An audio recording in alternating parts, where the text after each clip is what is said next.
এবার 2025 আইপিএল নিলামের আগে কলকাতার নাইট রাইডার্স 6 জন ক্রিকেটারকে ধরে রাখতে পারবে।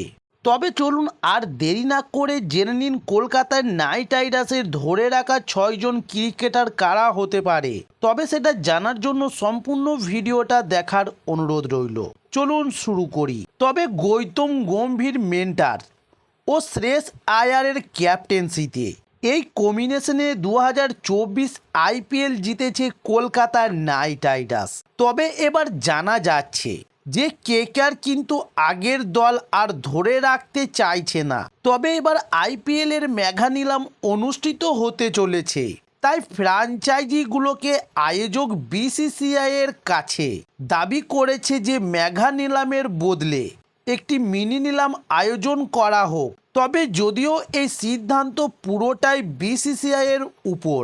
তবে এবার আইপিএল এ দলে রেখে দেওয়া ক্রিকেটারের সংখ্যা বেড়ে 4 থেকে 6 করা হয়েছে বলে মনে করা হচ্ছে।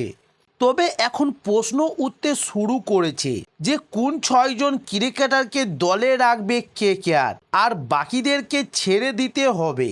তবে 2025 আইপিএল এর জন্য কলকাতার নাইট রাইডার্স যে 6 জন ক্রিকেটারকে ধরে রাখবে এবার জেনে নিন তাদের নাম।